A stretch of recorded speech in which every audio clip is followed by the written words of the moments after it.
having spoken to the President of Israel, i.e. having spoken to the people who are actually involved in trying to wait for this awful conflict.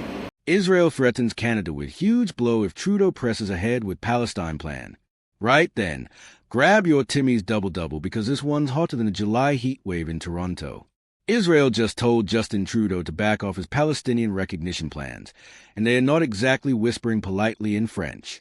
We're talking about cutting intelligence ties, freezing security cooperation, and basically saying, good luck, buddy.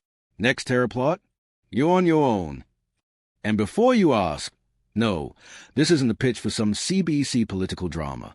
This is Canada's actual foreign policy being played like a game of high-stakes hockey, except we forgot our goalie.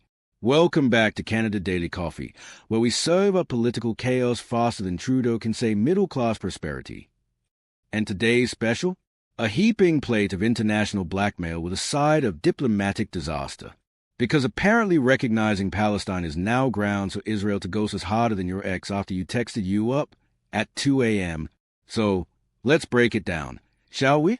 Trudeau, in what can only be described as political timing that makes you wonder if his calendar's upside down, floated Canada's intention to recognize Palestine as a state. Not random. By the way, he's been under pressure from his liberal caucus backbenchers who've been about as subtle as a moose in a supermarket about Palestinian recognition. And then Israel, specifically Netanyahu and his crew, basically said, oh, you want to play that game? Fine. Remember all that lovely Mossad intelligence we've been sliding across the table? The tips that have literally saved Canadian lives? Yeah, that might dry up faster than a snowbank in May. Now, here's why this matters. Israeli intel isn't some casual FYI. We're talking about the kind of stuff that stopped Iranian-linked terror plots in Europe, foiled attacks on Jewish community centers abroad, and tipped off allies to extremist networks. Imagine CIS without those tip-offs. Yeah, you'd have Mounties chasing shadows while Ottawa tells us everything's under review. And the timing? Oh, it's chef's kiss. Just as Canada's trying to prove we're more than America's polite neighbor, desperately chasing new trade deals post-oil slump, and pretending we're still global peacekeepers, Trudeau might have just torched one of our most important intelligence partnerships. That's like picking a fight with your buddy of the week before you need him to help move your couch up 3 flights of stairs. And then Hamas jumped in with their 2 cents. Surprise, surprise, they're thrilled. A senior Hamas official said Trudeau's recognition plan brings victory and liberation closer. Now, call me old-fashioned, but when an internationally recognized terrorist group is popping champagne over your foreign policy, maybe, just maybe, it's time to pause. That's like being endorsed by Nickelback when you're trying to be taken seriously at the Junos. Not the look you want. Netanyahu's response? About as subtle as a snowplow. He accused Trudeau of rewarding terrorism and warned that a jihadist state today could become Canada's nightmare tomorrow. Strong words, sure, but subtlety was never Bibi's vibe. The guy does diplomacy the way hockey players do body checks, loud, direct, and guaranteed to break something.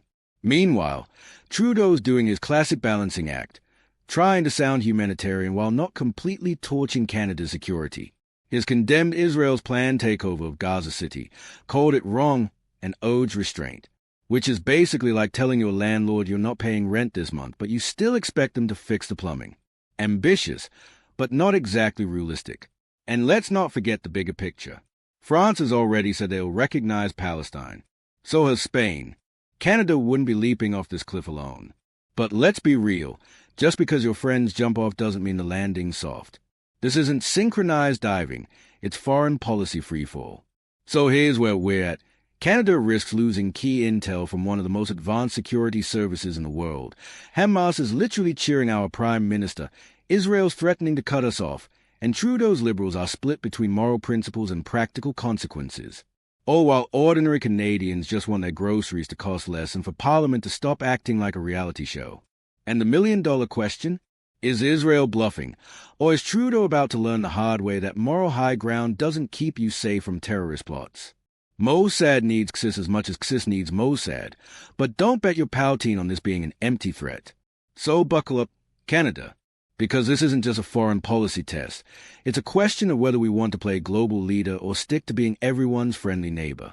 Either way, Trudeau's about to find out the hard way. In international politics, you don't get points for being polite. Drop your thoughts in the comments. Should Canada go ahead with Palestinian recognition, or is the security price too steep?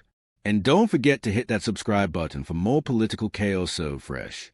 Trust me, tomorrow's Ottawa drama is probably already brewing, somewhere between a Liberal caucus meeting and a Conservative press conference.